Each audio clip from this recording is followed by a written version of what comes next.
The old chapel stood proudly in the heart of the quiet southern town, its towering steeple casting long shadows across the cobblestone square. As the afternoon sun filtered through the intricate stained-glass windows, hues of ruby, sapphire, and gold painted the polished wooden pews inside. Friends and family had gathered there, filling the church with an air of anticipation. Whispered conversations and soft laughter echoed beneath the grand vaulted ceiling, and the scent of fresh lilies mingled with the lingering trace of incense from an earlier service. At the front of the church stood the groom, Nathan Hale, dressed in a sharp black tuxedo. His hands were clasped in front of him, his tall frame radiating quiet confidence. His gray eyes flickered over the crowd, pausing briefly when he found familiar faces smiling back at him. Then his gaze returned to the grand oak doors at the far end of the aisle. He took a slow, steady breath, his expression controlled, composed. He was a man used to command, to certainty. Beside him stood Father Dominic, his ceremonial white robes perfectly arranged. He shifted slightly as the weight of the moment settled upon him. After decades of presiding over countless weddings, the solemnity of this moment never failed to touch him. Marriage was more than a ceremony. It was a binding of souls. It was his sacred duty to sanctify that union. With a nod of recognition to the expectant faces watching from the pews, Father Dominic took his place at the altar. Then the music began. The first notes of the wedding march rippled through the air, and the congregation drew a collective breath. The grand oak doors creaked open, revealing the bride. She was radiant. Isabel Monroe stepped into the aisle, her white gown flowing like liquid silk as it shimmered under the soft light. The fabric clung gently to her figure before falling in graceful folds around her feet. A delicate veil framed her face, but it did little to obscure her beauty. Her dark skin glowed warmly against the ivory of her dress, giving her an almost ethereal appearance. The guests fell into an odd silence as she made her way forward. Her movements were careful, measured, but Father Dominic noticed something in her posture, a subtle stiffness, as if she carried an invisible weight on her shoulders.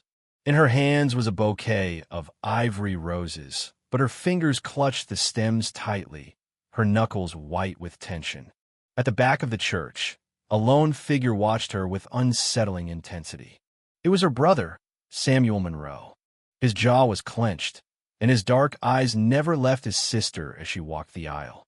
While the others smiled in admiration, Samuel's expression was grim, his concern almost palpable. Father Dominic saw it all. His years of experience had taught him to watch, to notice the smallest signs others might overlook. And as he watched Isabel approach the altar, a faint whisper of unease stirred within him.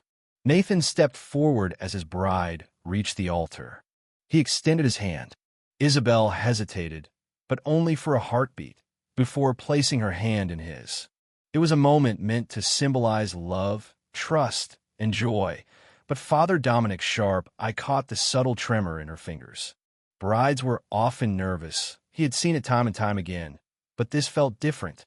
Nathan leaned in, murmuring something to her. His thumb brushed gently across her hand, as if to offer reassurance. Isabel answered with a faint, almost forced smile, then turned her gaze to Father Dominic. Clearing his throat, Father Dominic began the ceremony. "We are gathered here today," he intoned, "to witness the joining of two souls in the sacred bond of matrimony." The words flowed from him smoothly, but his gaze remained fixed on the bride. Her expression was composed, yet distant. There was a hollow detachment in her dark eyes that unsettled him deeply. She blinked slowly, her breathing shallow and carefully controlled. A sheen of perspiration dotted her forehead, although the church was comfortably cool. Still, he continued, guiding them through the vows. Nathan recited his promises with a strong, steady voice, but when it came time for Isabel, she hesitated. The pause was barely noticeable, but it was there. She spoke the words softly, and though her voice did not falter, something about it felt wrong.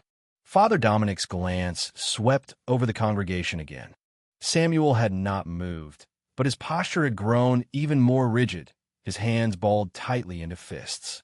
His gaze was not on his sister anymore. It was fixed on Nathan, his expression dark and unreadable. And then it happened. As Isabel reached for the ring, her hand trembled. Her breath hitched audibly. She swayed slightly, as though dizzy. Then, without warning, her knees buckled and she collapsed. Gasps filled the church. Nathan dropped to his knees beside her, calling her name in a panic. Guests surged forward, some crying out, others frozen in their seats. Father Dominic sprang into action, moving swiftly from the altar toward the fallen bride. Samuel was already forcing his way through the pews, his face dark with something deeper than shock.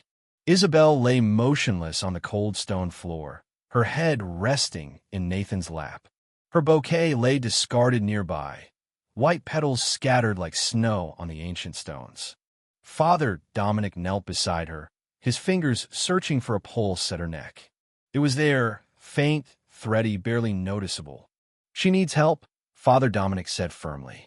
One of the guests was already dialing emergency services. Nathan's hands hovered uselessly over Isabel's face, trembling as though afraid to touch her. Samuel arrived and dropped to his knees opposite Nathan, his breath ragged. He scanned his sister's unconscious face before lifting his gaze to Nathan. The look that passed between them was not one of shared concern. It was suspicion. The air inside the chapel had shifted from anticipation to something far more dangerous.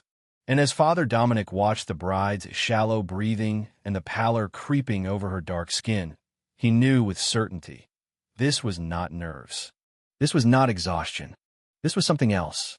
The sirens in the distance grew louder. Ushers hurried to open the heavy wooden doors, allowing the paramedics swift entry.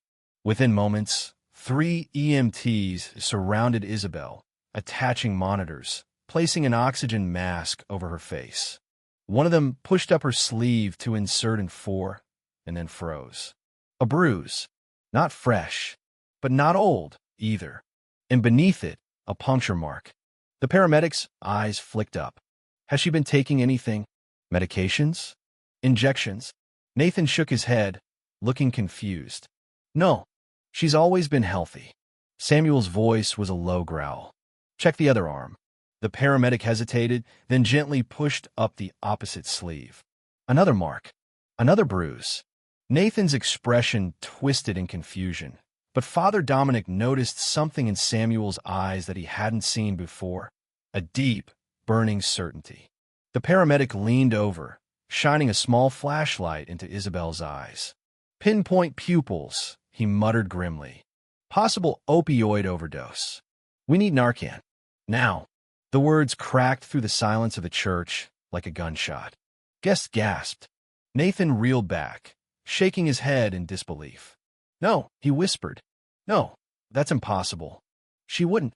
Father Dominic knelt closer, his mind working swiftly. The bruises, the marks, the signs of oxygen deprivation. This was not an accident. It was deliberate. The paramedics administered the antidote, and the seconds stretched unbearably long.